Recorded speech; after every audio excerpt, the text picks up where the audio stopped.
Salut! J'ai pensé qu'on pourrait peut-être regarder ensemble aujourd'hui la moyenne arithmétique. La moyenne arithmétique, ça s'écrit en symbole mathématique comme ça.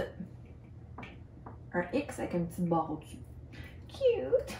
Alors, la moyenne arithmétique, en fait, c'est la somme des valeurs que l'on met ensemble sur le nombre de valeurs que l'on a observées. OK. Mais encore. Je vais donner un exemple. Si supposons que, je ne sais pas, moi, je fais une collection de coquillages. Eh oui, ça se pourrait. Alors, moi et mes 3 amis, on fait une collection de coquillages, puis on désire, en fait, en avoir la même quantité. Disons que j'ai une de mes amies qui a 3 coquillages, que j'ai une autre amie qui a 4 coquillages, que j'en ai une autre qui vient de commencer, elle n'en a que 2, et moi, j'en ai 7. On veut en avoir la même quantité. Donc, ce qu'on pourrait faire, c'est se répartir ça de la même manière. Donc, on pourrait tout mettre ça dans un pot, si on veut, puis tout séparer ça égal. OK? Ce serait faire une moyenne, tout simplement.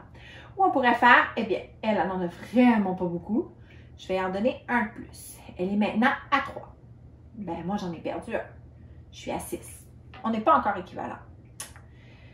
Je vais en donner un autre. Elle est maintenant à 4. Ben, moi, il m'en reste 5. Ben là, elle en a 4. Moi, j'en ai 5. Il y en a 4. Il y en a 3. Ah, ben, regarde. Lui, je vais aller en donner à cet ami-là. Je vais aller en donner un plus. Il va être à 4.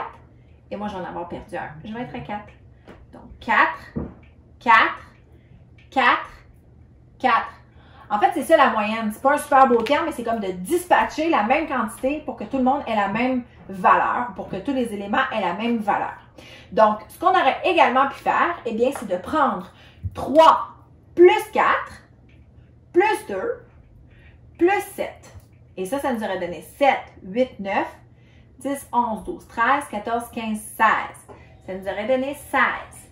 Et le 16, puisqu'on est 4 personnes, et que j'ai additionné donc 4 valeurs, j'ai additionné cette valeur-là qui vaut une valeur, 2 valeurs, 3 valeurs, 4 valeurs, j'aurais pu prendre mon 16 et le diviser par 4 et ça m'aurait donné une moyenne de 4 chacun. C'est la même chose.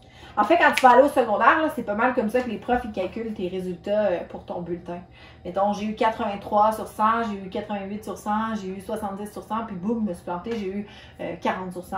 Eh bien, je fais tout ça additionner ensemble et je divise en 4, puis ça va te donner ton nombre sur 100. Attention, ce que tu pourrais pas faire, c'est par exemple un résultat sur 20, un résultat sur 30, un résultat sur 100, un résultat sur 10. Ça fonctionne pas. C'est comme des fractions, en fait, hein, tu sais, il faut que tu fonctionnes avec des équivalences, tout simplement. Donc, il faut que ce soit équivalent. Tu pourrais tout mettre sur 100 ou quelque chose comme ça.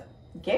Donc, j'espère que ça t'a donné un coup de main très bref sur ce qu'est la moyenne et comment on peut faire pour la calculer. Fait qu'on n'oublie pas, c'est les valeurs additionnées, la somme des valeurs additionnées sur le nombre de valeurs que j'ai additionnées, tout simplement. Et je prends ça et ça me donne ma moyenne arithmétique. Voilà.